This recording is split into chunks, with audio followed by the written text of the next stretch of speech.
penilaian orang. Coba saya mau tanya, kalau teman-teman dihina sama orang, senang atau sedih?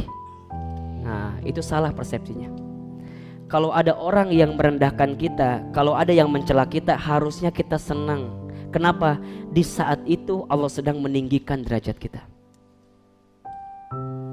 Ahilman malah pengen kalau ada orang yang ngebully saya, ngehina saya, mencaci maki saya, gak apa-apa. Kenapa? Di saat itu Allah sedang menggugurkan dosa-dosa saya. Jadi kalau teman-teman sekarang banyak yang mencela teman-teman, yang menghina teman-teman, gak apa-apa. Itu bagus. Bagus. Kenapa? Karena biasanya orang akan kelihatan titik nadirnya sebagai seorang manusia saat dia tahan dengan ujian, saat dia tahan dengan dicaci maki. Bukankah Rasul itu menjadi seorang yang sangat luar biasa menyikapi kehidupan karena beliau begitu banyak yang membencinya. Bahkan saat beliau lahir pun sudah dibenci, beliau jadi anak-anak pun sudah dibenci, saat tumbuh dewasa pun dibenci, bahkan saat mau hijrah menyampaikan kebaikan pun dibenci. Ternyata Masya Allah, kesabaran Rasul saat dicela, dibenci itulah yang merubah karakternya menjadi karakter yang paling kuat dalam kehidupan. Maka mohon maaf, kalau tiga hal ini, senang dipuji, kemudian senang urusan dunia, kemudian takut dicela, teman-teman hilangkan, maka teman-teman akan dapat kategori yang namanya ikhlas. Ikhlas itu memang berat, tapi itulah cara pertama untuk teman-teman bisa menghapus jejak masa lalu. Ingat ya, Umar bin Khattab pernah berkata seperti ini, aku tidak takut sesuatu hilang daripadaku, karena aku tahu selain takdirku maka tidak akan pernah menjadi milikku. Aku pun tidak gelisah dengan sesuatu yang aku miliki kemudian aku kehilangannya. Kenapa? Karena aku tahu sesuatu yang bukan jadi milikku bagaimanapun tidak akan pernah menjadi milikku. Begitu sebaliknya, aku tidak pernah risau dengan apa yang belum aku dapatkan saat ini, karena aku yakin kalau itu semua akan miliki maka akan datang dengan cara apapun. Santai aja. Ikhlaskan, relakan. Kalau bukan punya kita maka akan hilang. Kalau tetap punya kita maka akan datang ke kita. Urusan rezeki, Ustaz, dulu saya pernah kerja di sana, sekarang nggak bisa kerja di sana, kenapa saya resign, begini. Tenang, kalau rezekinya buat teman-teman nggak akan hilang dalam kehidupan teman-teman. Ustaz, aku teh sama dia teh menikah mahanya love pisan.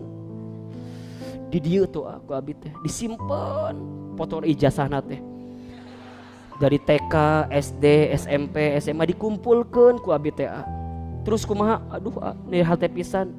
Kamari dapat kabar dia teh mau nikah sama teman saya. Sakit.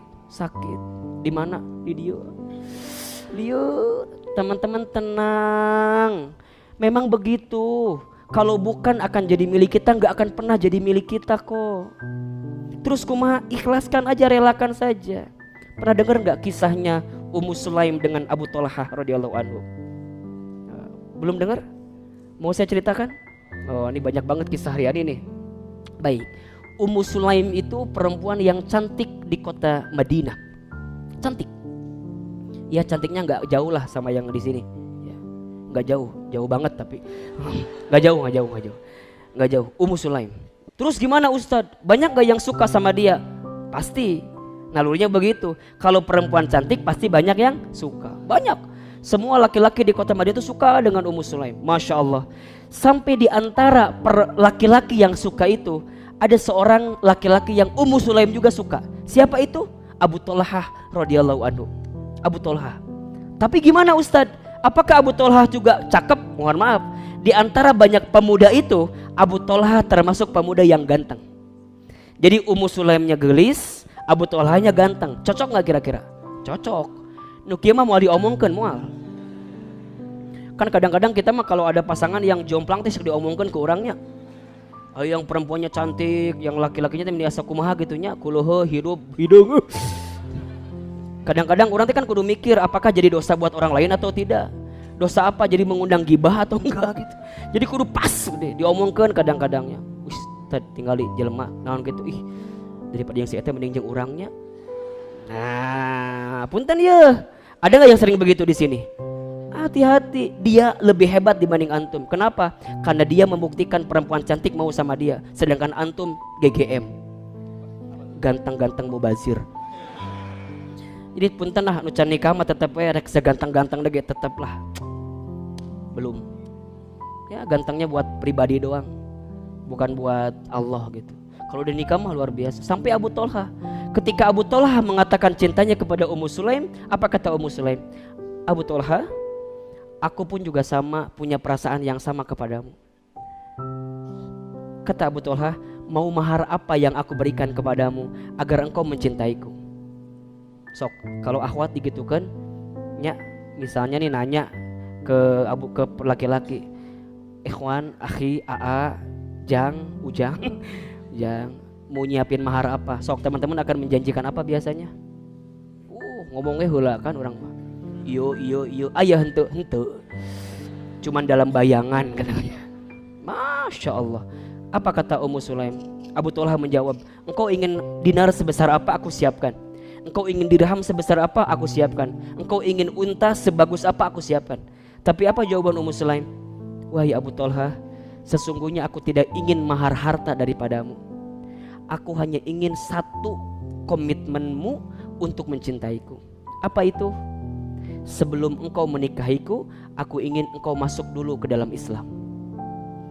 Jadi ternyata pada waktu itu Abu Thalha masih belum Islam, tapi suka dengan Ummu Sulaim yang sudah Islam. Ini penting nih pelajarannya nih ya. Jadi kalau ada perempuan nih yang kemudian juga dicintai oleh laki-laki yang mohon maaf mungkin bukan satu akidah dengan kita, maka target dakwah pertama adalah bagaimana membuat dia masuk ke dalam Islam, baru kemudian mencintai dirimu.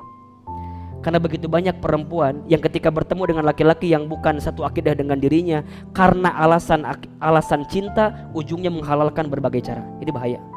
Ini bahaya. Singkat cerita, kemudian Abu Thalha bertanya kepada Ummu Sulaim, wahai Ummu Sulaim, bagaimana caranya agar aku bisa mengungkapkan perasaan cintaku dengan berislam? Kata Ummu Sulaim, datanglah kepada Rasulullah SAW. Sampailah kepada Rasul, Abu Thalha ditanya, wahai Abu Thalha, benar ingin kau masuk Islam? Iya. Apa alasanmu? Tadi alasannya apa? Aku masuk Islam karena aku ingin meminang atau menikahi seorang perempuan bernama Ummu Sulaim. Pertanyaan saya, boleh nggak masuk Islam karena dasar, bukan karena Allah? Boleh nggak? Baik. Secara hukum tidak boleh, tapi secara motif itu dibolehkan. Saya ulangi ya, secara hukum niatnya tidak boleh, tapi secara motif ada faktor pendukung untuk menjadi baik karena sesuatu itu boleh. Contoh, teman-teman ngaji ke sini, boleh nggak kalau teman-teman ngaji ke sini tuh karena ada orang yang diincar di pengajian ini? Boleh nggak? Boleh.